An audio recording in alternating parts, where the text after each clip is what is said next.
வணக்கம் மக்களே, எல்லாத்துக்கும் குட் மார்னிங். செவ்வாய்க்கிழமை காலையில் எடுத்த வீடியோ இது.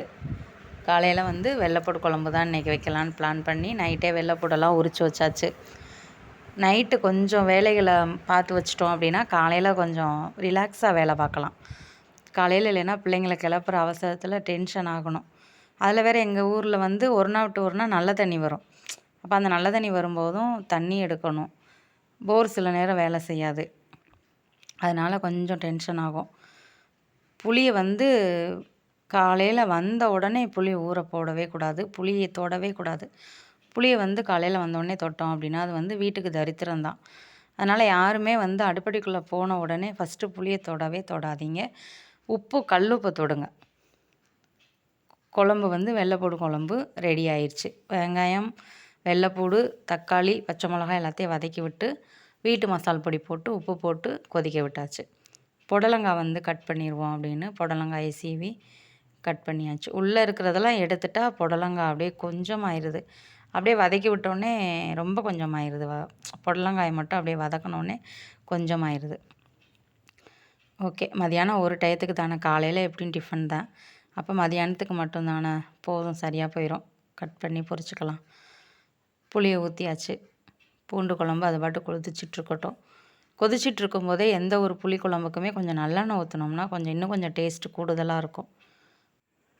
அடுத்து புடலங்காய் பொரிக்கிறதுக்கு ஒரு வடைச்சட்டி வச்சு எண்ணெய் ஊற்றி கடுகு போட்டு கடுகு நல்லா பொரிஞ்சு வந்த உடனே வெங்காயம், பச்சை மிளகா போட்டுக்கலாம். இதில் நம்ம கடலைப்பருப்பு வேணால் போட்டுக்கலாம், நல்லாயிருக்கும். இது பிளான் போட்டதே நான் புடலங்காய் வாங்கும்போது கடலைப்பருப்பை போட்டு மஞ்சள் சீரகம் அரைச்சி ஊற்றி புடலங்காய் கூட்டு பண்ணலாங்கிற ஐடியாவில் தான் வாங்கினேன். தம்பி கூட அப்படி தான் பண்ண சொன்னேன். இந்த பொண்ணு இருக்கே, இது என்ன பண்ணிருச்சு, எனக்கு கூட்டு வச்சாலாம் பிடிக்காது, நீங்கள் பொரிச்சிருங்க, கூட்டு வச்சிங்கன்னா நான் சாப்பிட மாட்டேன் அப்படின்னு சொல்லிட்டா. அவன் பரவாயில்ல இருக்கட்டும்மா, அக்கா சொன்னதே செஞ்சுருங்க அப்படின்னு சொல்லிட்டான். ஏன்னா அவள் கூட்டு வச்சேன்னா சாப்பிட மாட்டான். இவன் பொரிச்சா கூட சாப்பிட்டுக்குருவியான். அப்போ என்ன பண்ணேன், அந்த பிள்ளையும் சாப்பிட்டாகணுமேன்னு சொல்லிட்டு நான் பொரித்தேன். ஆனால் எல்லாருக்குமே பிளான் அதை கூட்டு வைக்கணும் அப்படின்னு தான் பிளான் பண்ணோம். அந்த ஒரு பிள்ளைக்காக நாங்கள் இந்த பொரிக்கிறத ரெடி பண்ணி வச்சுருக்கிறேன். இந்த பிள்ளை சாப்பாட்டு விஷயத்தில் ரொம்ப பாடுபடுத்துது. எப்படி தான் இதை சரி பண்ணி சாப்பிட வைக்க போகிறோமோ தெரியல. அடுத்து ஒரு வடைச்சட்டியில் எண்ணெய் ஊற்றி மிளகா வத்தல், இது மல்லி சட்னி அரைக்கிறதுக்கு தோசைக்கு காலையிலக்கு.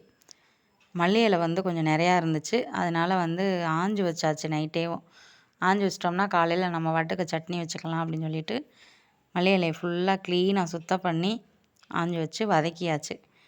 மல்லி சட்னி எங்கள் வீட்டில் எல்லாத்துக்கும் பிடிக்கும். சாப்பாட்டுக்கு கூட போட்டு நாங்கள் பிணைஞ்சு சாப்பிட்டுக்குருவோம். கொஞ்சம் ஒரே ஒரு பல்லாரி வெங்காயம் கட் பண்ணி போட்டுட்டு ஒரு மீடியம் சைஸ் தக்காளி ஒரு 2.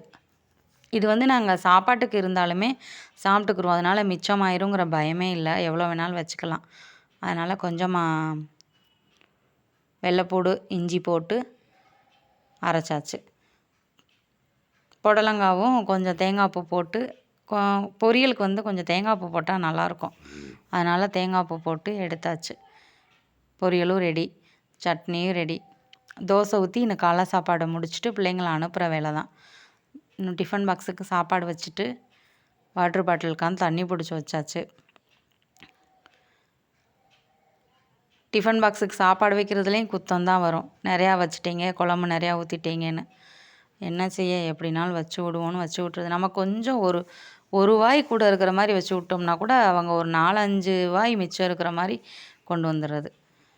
அப்புறம் கடைக்கு போயிட்டேன். கடைக்கு போனோடனே மீஷோவில் ஆர்ட்ரு போட்டிருந்த வாட்ச் வந்துருச்சு.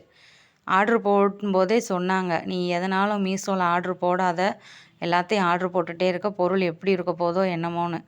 ஆனால் இந்த வாட்ச் எனக்கு ரொம்ப பிடிச்சிருந்துச்சு. நல்லா மயில் வச்சு அழகாக இருந்துச்சு. சரின்னு சொல்லிட்டு கொரியர் பாய் நிற்கிறாரு. கரெக்டாக அவர் நிற்கிறாரு, எங்கள் வீட்டுக்காரும். வாட்ச் வந்துருச்சு.